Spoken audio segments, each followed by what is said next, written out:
My name's Kathryn Robey and I'm curator at the Dorothy Clive Gardens. The garden was created in the 1930s by Colonel Clive, who used to live next door in the big house, and he actually made it for his wife, who was suffering from Parkinson's at the time. And then sadly Dorothy passed away and Colonel Clive carried on with the building work and all the planting that he loved.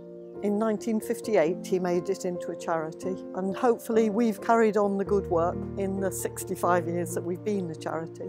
We've been very fortunate to have some very passionate gardeners and head gardeners. Going forward we hope that we will carry on his legacy.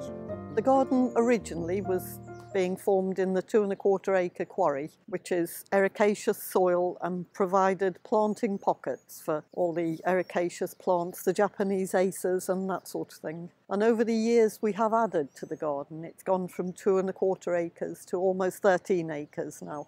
This is the entrance to the Quarry Garden, which was the original bit of the garden, and this was planted up by Colonel Clive when he set about making the garden for Dorothy.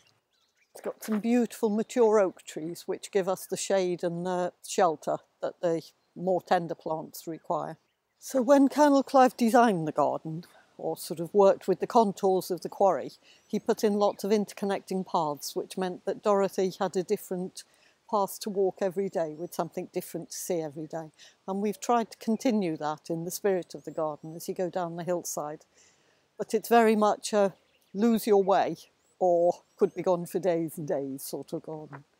This is an iconic bit of the garden. This is on a lot of photographs of the garden. George Lovett, who was head gardener here for 34 years, put the waterfall in.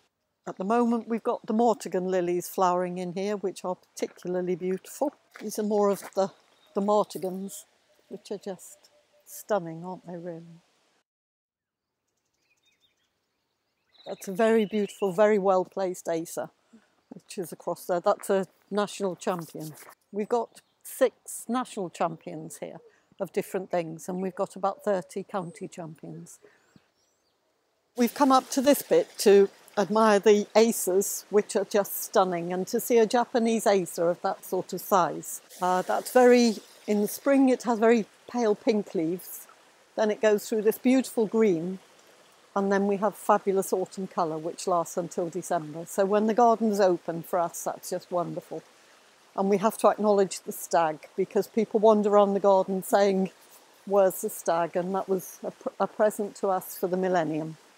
At this time of year we've just come from all the azaleas and the rhododendrons being the forte, and now we go into our very, very English, very shrubbaceous, herbaceous, rose areas. And we're actually very proud of our combinations and our propagation and germination here. So we have things like the onopordums, which are very beautiful, contrasting with the nepeta.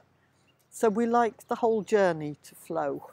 So if we nip down through the herbaceous borders, would be the darker colours at the top end, and then we fade into the much paler colours as we go down the double borders.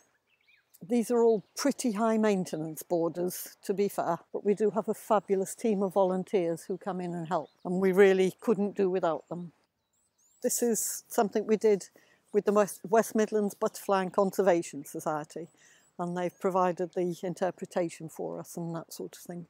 So that's very much a butterfly area.